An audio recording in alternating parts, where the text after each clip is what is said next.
They were already chuckling that the old mason had it all backward,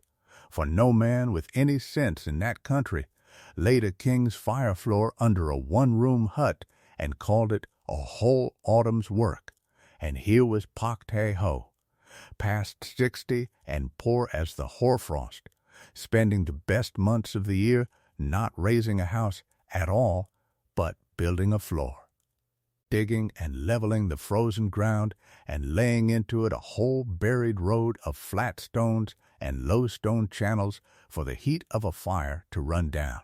capping it over with broad flat capstones and a hand's depth of clay before ever he set a single wall or lifted a single rafter above it.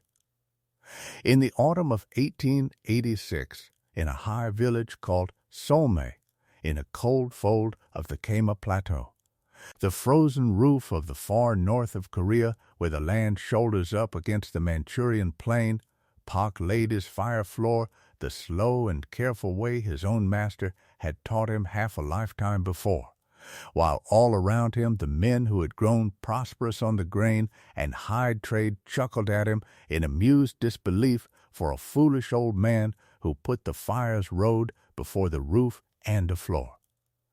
before the house. What none of them troubled to remember, and what the killing cold to come would teach them at a hard price to their fine houses and their fuel stacks,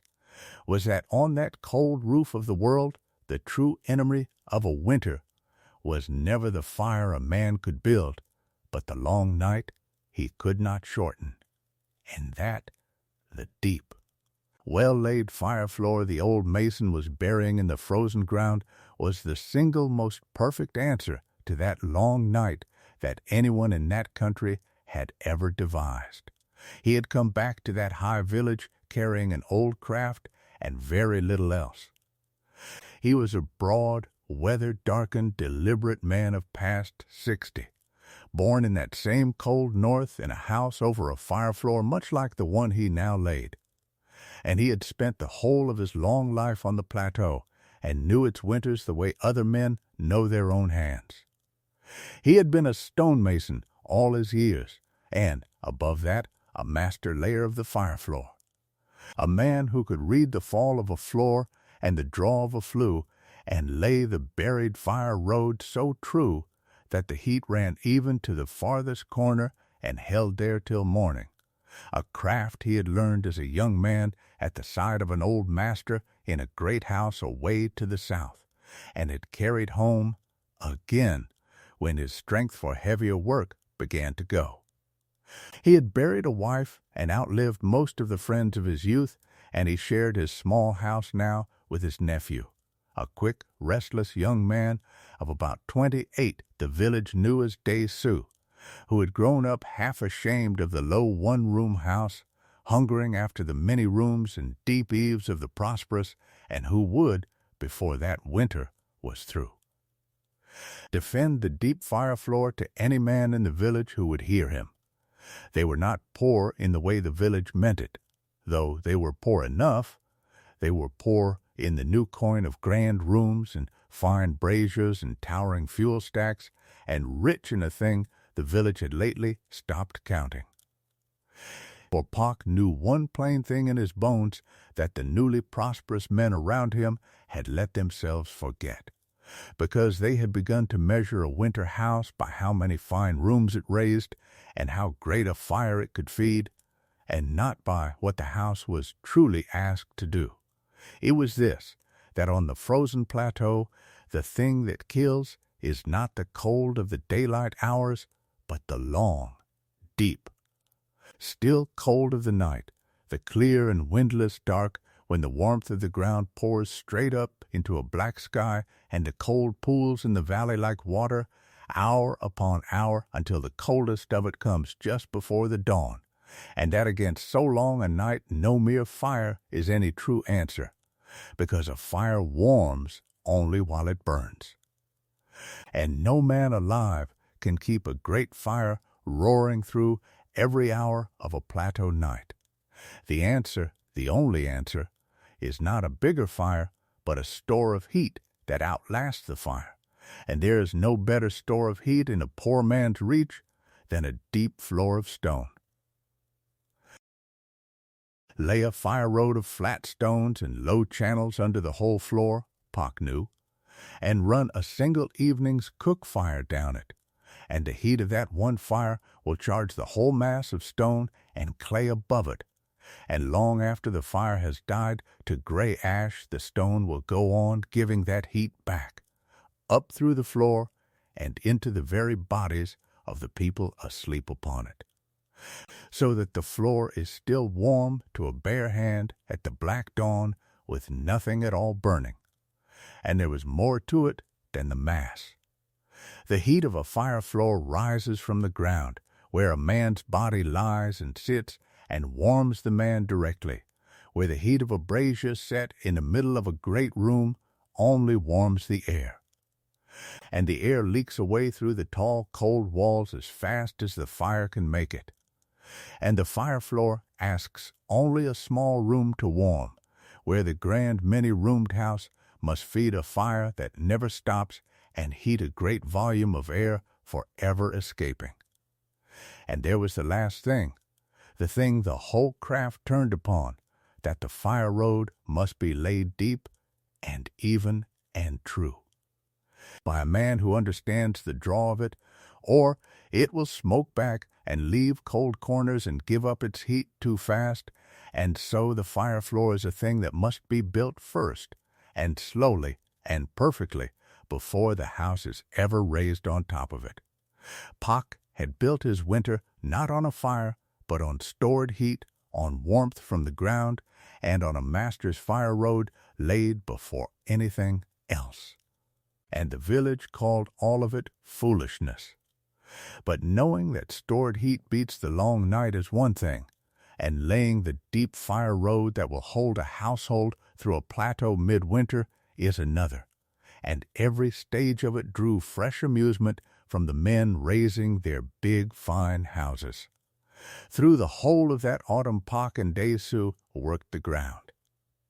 They marked out the small floor and dug it down and leveled the frozen earth,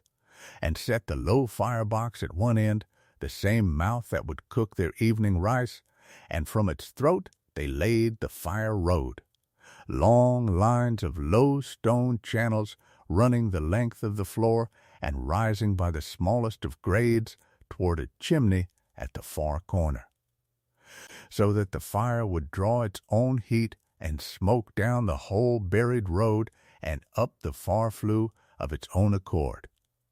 They built the channel walls of fitted stone, and hunted the hillsides for broad, flat capstones to bridge the channels, and hauled them down, and set them close and true, a floor of stone laid over a labyrinth of stone. And over the capstones they spread a deep, even skin of clay smoothed down, to make the floor a man would live upon. It is slow, cold, back-bent, unlovely work, all of it below the ground and none of it showing, and the village's prosperous men, riding past to see their timber squared and their many rooms rising, chuckled in easy amusement at the old man and his nephew down in a pit and the frozen dirt, fussing over the fall of buried stones, while the good building weather went by. He laid the fire road deeper and more even than any floor in the district, and only when the whole of it was set and skinned and dry did he raise the house, a small, low single room of mud and timber walls and a plain thatched and earth roof, snug and close over the great warm floor, with a low door and one paper window and the firebox mouth at the head of it. And when it was done, it stood low and plain and unremarkable at the edge of the village, a poor man's single room, beside which the grain men's rising houses looked like the future itself, and it was exactly that. Its lowness and its plainness and the whole strange autumn spent on a buried floor, that fixed the village's judgment of him past changing. The amusement had a leader, and his name was Choi Byung-do. Choi was the man the village reckoned had done everything right. He had begun with a middling holding and a sharp eye, and had grown prosperous buying grain and hides, and carrying them down to the market towns and dealing with the border firms at the frontier. And with his new money, he had raised the finest and largest house in the district. A big many-roomed house of squared timber with deep carved eaves and stout paper windows, and a plank and clay veranda warmed by great glowing charcoal braziers a servant carried from room to room, and a fine Russian thermometer in a brass case bought across the northern border, mounted with pride beside his door, and against his wall a fuel stack a man could not see over. And it was Choi, more than any other, who took the old man's buried floor as a kind of affront, for it stood at the edge of the village as a plain daily reminder that a man could winter on the plateau without buying a single thing that Choi now prized, no grand rooms, no fine braziers, no great store of fuel, and come through the deep cold on a floor he had laid himself, and a fire the size of a cook-pot. That a man should winter in that country and want none of it struck Choi as backward and worse as a poor example, and he made a show of the joke to every man who came to warm his hands at the fine braziers. The old mason had laid a king's fire floor under a beggar's hut, he would say, and built the fire's road before the roof, and had spent the best autumn in years down in a hole in the dirt, so that he might live in one cold little room the whole winter through and call it wisdom. And any man of standing built big and fine now, and warmed himself at a proper fire, the way prosperous men did. And the men warming their hands at his braziers would chuckle in comfortable agreement. And it went round the village, the backward old floor builder at the edge of Solmae, who had put the floor before the house and would shiver for it before the deep of the winter. The strangest part of it, and the part Pak could never quite make them feel, was that the proof of the whole thing was not some notion of his own, but the settled practice of the whole cold country and every grandfather who had wintered on the plateau, and the village looked straight past it only because it had lately taught itself to be a little ashamed of exactly that inheritance. Up and down the frozen north of the peninsula, uncounted generations had wintered over the buried stone fire floor and no other, in a land whose deep cold had turned back more than one army, and had come through for longer than anyone in Solmae could number. It was not a gamble and not a poor man's makeshift. It was simply how a whole cold country had kept itself warm through the killing nights since before any of the fine new houses were dreamed of. But the trade had come to the frontier, and with it the money and the fashion. And the fashion said that a man of standing raised a big fine house and warmed it with a great fire, the way the prosperous did across the border, and thought of the deep old fire floor as his grandfather's poverty. And so the plainest and most tested winter warmth in the whole country had come to look, in that one village, in that one prosperous season, like the mark of a man who had failed. Pak tried, once or twice, in his few slow words, to say that the whole North had wintered this way since the beginning and lived, and the men heard the words and let them go, and went back to squaring their timber and stacking their fuel, and chuckled at the one old man at the edge of Solmae who was doing the most ordinary thing his people had ever done. Pak let them chuckle, for a village busy laughing leaves an old man in peace. And there was a winter to make ready for. Through the shortening days, he and Dae-soo finished the small house and dried the great floor with slow, easy fires and laid in what they needed, and slowly the young man came round to the low room. For it is hard to keep being ashamed of a thing you sleep warm upon every night while the cold hardens on the plateau. And the daily truth of it, once the deep cold set in, was the whole secret working in plain sight, had any of the amused men cared to look. There was almost no fuel burned, only the one fire at evening in the firebox mouth to cook the rice and heat the water, a small armful of brushwood and dried millet stalks, because a deep fire floor once charged by that single fire holds its warmth the whole night through and asks for nothing more. While every fine house had a servant feeding braziers by the hour all day and banking great fires against the night, Pak laid in a fuel store so small the neighbors took it for the plainest proof yet that the old man did not grasp the winter he lived in, a fraction of the least stack in the district, because a house built over a master's fire floor asks for a fire only the size of the evening meal. The prosperous men who passed the low house and saw the little fuel heap and a single thread of cook smoke at dusk were surer than ever that the old floor builder would be frozen out or begging a warm room before the turn of the year. By the first hard cold of the winter, Pak got his first true proof, though he was near the only man who marked it for what it was. A sharp, still cold came down one clear night off the Manchurian plain, the first real one of the season, the windless killing kind that empties the warmth of the ground straight up into a black and starry sky. And it searched out every house in the village through the long hours of the dark. In the gray of the morning, the fine houses were miserable. The great braziers, glowing so bravely at supper, had warmed only the air of their wide rooms, and the air had leaked away all night through the tall timber walls and paper windows as fast as the coals could warm it. And by the small hours the braziers had burned to gray ash, and the moment they failed the big cold rooms gave nothing back, so that the fine houses stood by dawn nearly as bitter as the yard outside, and their people rose stiff to build the fires again with hands that would hardly close.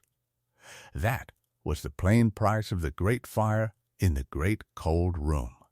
And every fine house in the village paid something of it that morning. Pak and Tae-ho did not. They had cooked their rice at dusk over the one fire in the firebox mouth, and that single fire had drawn its heat the length of the buried fire road and charged the whole deep floor, and they had lain down warm and slept the night through on a floor that never went cold. And when Pak rose in the black before the dawn and laid the flat of his bare hand on the clay beside his mat, the floor was still warm, warm from a fire that had been gray ash for 6 hours and more, and the little room was mild as an autumn evening, and there was no fire anywhere in it at all. He built up the small morning fire only to cook, and marked, as he had every winter of his life, that the fire road had held. There is a particular loneliness in being the only man in a place who still trusts an old true thing, and Pak had lived inside it since the first flat capstone went down in the frozen ground, though he bore it more easily than most, for his faith was not truly his alone. It was only alone in that one village, in that one prosperous season.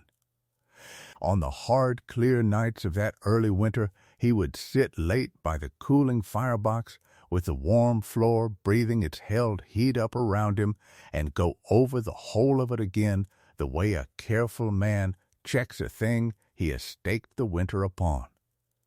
There was no one in the village to grant it a grain of sense. There was only the knowledge his people had carried down the long years. That the long night is the killer and stored heat the answer. That stone holds a fire's warmth where air lets it go. That the deep true fire road laid first and well is worth more than any great fire fed all night by a tired man's hand. And on the cold nights that knowledge was the only voice in Solmae that agreed with him. Every man he could speak to now believed the loud and shining thing, that warmth lay in the biggest house and the greatest fire, and the tallest fuel stack a man could raise. The quiet thing, the warmth held in a floor of buried stone that gave itself back all night on a single cook fire. He alone believed it Solmae, he and the whole cold north of his grandfathers. And the old master who had taught him the fire road in a great house long ago and died warm upon one. He had chosen long before which of the two he would trust when the winter came to settle the question, and he trusted it now and slept warm on it while the cold hardened on the plateau outside. The killing winter came at the deep of the year, and it came as the plateau's own particular death. The great cold, the long, still freeze that comes down off the frozen heart of the continent and settles and will not lift. It did not come as a storm and pass. It came as a high, clear, windless cold that sank onto the valley and deepened at every dawn, day after day after day, a killing stillness under a hard blue sky. The snow lying dry and squeaking underfoot, and the very air seeming to thin and sharpen until it hurt to draw, and every night the warmth of the ground pouring up into a black gulf of stars, and the cold pooling deeper in the valley bottom than the night before. For 11 days that still, clear, killing great cold lay on the northern plateau, and did not break, hardening at every dawn. The world gone silent and brittle and blue, and the whole district shut itself indoors and simply tried to keep warm. Choi's fine Russian thermometer, mounted so proudly beside his fine door, fell past 20 below and past 30, and on the worst and stillest of those clear black mornings, a man could scarcely bear to stand and read it at 40 degrees below zero, colder than the oldest man in the village could remember the plateau going, in a country that was learning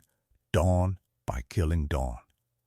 Exactly what its fine big rooms and its great braziers and its towering fuel stacks were truly worth against a night that long.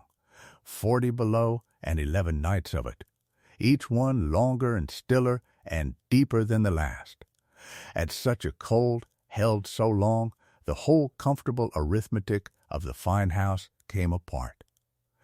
The great braziers the village had been so proud of warmed the air of the wide rooms and no more, and the still savage cold drew that warmth out through the tall timber walls and the paper windows faster than any coals could pour it back. And no brazier alive holds its heat through a plateau night, so that whatever warmth the evening fires had won was gone by the small hours in the rooms, crashed cold with hours still to go till the late dawn. No fuel stack, however high a man had built it in the golden autumn, stood tall enough when the braziers must be fed all day and half the night, merely to keep one room short of freezing. The prosperous men gave up the far rooms of their fine houses to the frost, crowded their households into one inner room around the braziers, sat up in shifts to feed them, and watched their great fuel stacks go down with a growing and private dread. More than one grand house came very near, in those 11 bitter days, to being no true shelter at all for the people who had raised it so proudly and chuckled from its warm veranda at the old man and his buried floor. Out at the edge of the village, in the low one-room house over the deep fire floor the whole district had chuckled at, Pak and Dae-su were warm. They were not merely getting through it, they were warm, plainly, steadily, undeniably warm. And they held so through the first still-killing night of the great cold, and a second, and a third, and did not fail. Each evening Pak lit the one fire in the firebox mouth and cooked the rice, and that single ordinary fire drew its heat down the whole length of the buried fire road and charged the great mass of stone beneath the floor. And then the fire died to ash as it always did. And all through the long, killing night the deep floor gave that heat back, slow and even and steady. Up into the two men asleep upon it, while the great cold stood 40 below a hand's breadth beyond the low wall. There the fire floor did exactly what the whole cold north had built it to do across the centuries. While the village sat up in shifts, feeding braziers and losing, the two men in the low house slept whole nights through on a warm floor. And their small heap of brushwood went down so slowly it was scarcely worth the name of burning. Pak had carried a small brass thermometer for years, bought long ago from a trader at the northern border, and he had hung it on the wall of the low room at the height of a sitting man's head. On the worst black morning of the whole 11-day freeze, the morning choi's fine glass down at his fine door stood at 40 below. Pak woke in the warm dark of his little house and looked at it. The needle on the wall stood at 66 degrees above zero, mild as an autumn afternoon inside a poor man's single room, with a cold outside that stood the glass at 40 below and would have killed an unsheltered man before the dawn. A gulf of 106 degrees held across nothing in this world but a deep floor of buried stone, a fire road laid true by a master's hand, and a plain good sense to have put the winter's heat down into the ground where it would keep. The firebox at the head of the room was long cold, its last fire 6 hours dead, and yet the clay floor was warm to his bare palm from end to end, and Dae-su slept easy at his side, no nearer the killing cold than he had been in September. Pak looked a while at the needle, then laid the flat of his old hand on the warm floor the way he had done every hard morning of the life that mattered, and rose to build up the small fire enough to boil the morning water. Down among the village's fine houses, the reckoning had come to Choi. His big fine house of squared timber drank its fuel stack at 40 below the way a great cold house full of leaking air must, and by the 9th day of the great cold, with the far rooms long surrendered to the frost, his household crowded into one inner room and his own great stack burned frighteningly low, the prosperous man made a poor morning's judgment.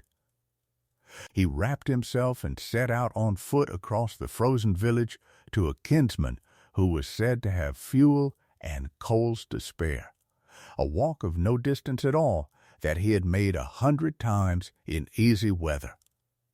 But a man's judgment is a poor guide in a great cold, where the still and savage air takes the warmth out of a body faster than the body can make it.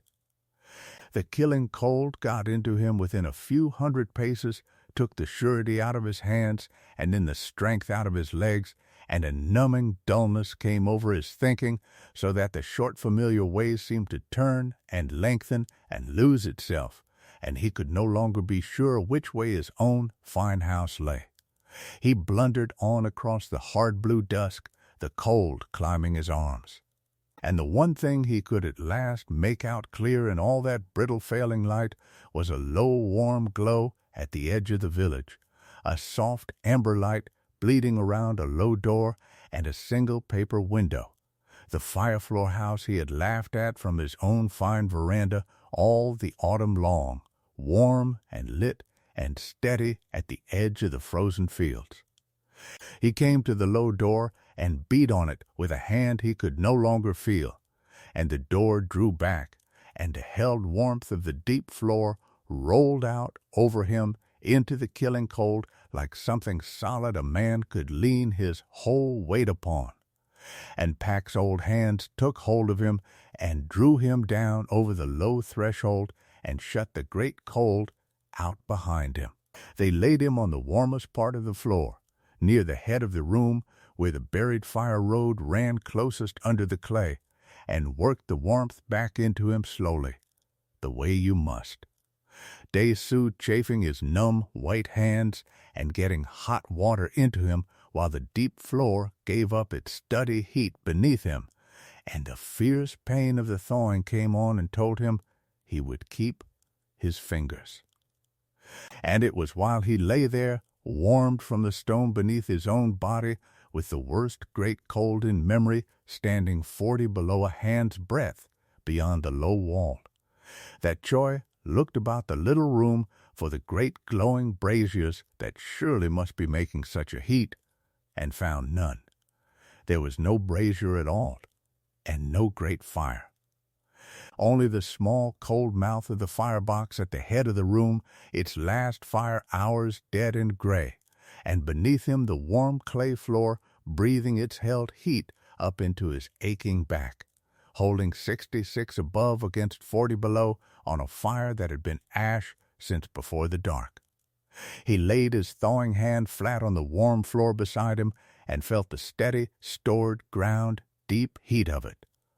And he was quiet a long while, a loud man gone wholly silent, understanding at last exactly what it was he had been laughing at all the autumn through.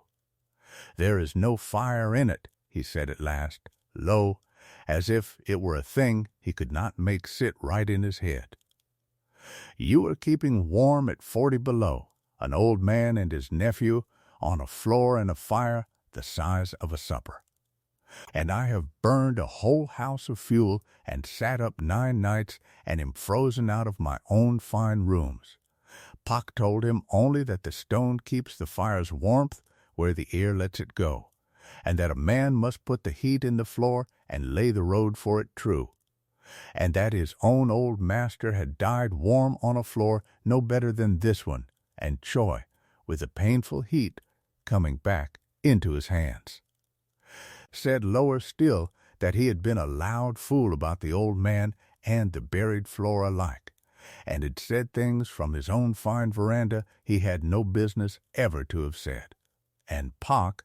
who had no gloating anywhere in him, told him to lie nearer the head of the room where the floor ran warmest, for there was warmth enough in the stone for a rich fool as well as for a poor wise one. He kept Choi on the warm floor through the worst of it, and sent him home in a milder spell 3 days on,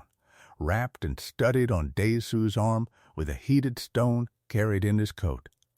And before the great cold at last broke, 2 households from a wind-raked stretch at the cold end of the village, their braziers eating the last of their fuel,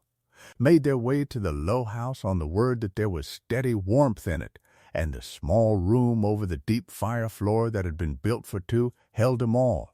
and stayed warm through the whole of it on the same one evening fire, because the warmth was not in any great blaze that could be burned down, but in the buried stone and the true laid road, which gave the long night nothing it could take. When the great cold at last let go on the 12th day, and a low hard sun came up over a silent blue-white plateau, the people who came out of Pak's low house came out warm and whole, and every one of them well, into a village that had shivered behind its fine walls and burned its fuel stacks down to dust and very nearly lost its warm rooms to the frost. And the prosperous men of Solmae did not chuckle about the beggar's fire floor any more, Choi least of all. He went back to his fine cold house a changed man, and in the spring, quietly, with no one by to see him do it, he came out to the low house and asked the old man to show him how the fire road was laid and how the capstones were fitted so that one small fire would run the length of a whole floor and hold, and Pak showed him the whole of it, as his own old master had shown him 60 winters before. A few of the poorer families of the village, the ones who had come nearest to ruin behind their fashionable walls, tore up their hasty, shallow floors that summer and laid them again deep and true, and blessed the old craft ever after. Most did not, for a man's pride in the grandness of his house runs deeper, very often, than his memory of one hard winter. But the story of that great cold, The 11 still and killing days in the 40 below, when the proud fine houses very nearly failed their people and burned out their fuel, and the old man they had laughed at came through it warm at 66 above on a fire the size of a supper, with a thawed mocker on his warm floor and no blaze burning anywhere in the room, was told up and down the northern plateau for as long as there was anyone at Solmae to tell it. They had called it foolishness, the buried fire road laid before the roof, right up until the winter came and asked its one hard question. Not whether a man could build a great fire, but whether the warmth he had made could outlast the longest night. And a great brazier in a fine cold room had no answer to give, while a deep floor of buried stone answered it all the 11 nights long. As they say on the cold plateau he came from, lay the fire's road before you raise the roof, for the roof keeps off the snow, but the floor keeps off the night. Warm the stone, and let the stone keep the warmth. For stone remembers a fire long after the fire forgets itself, and never measure a house by the fire it can burn, but by the cold it can outlast when the fire is gone.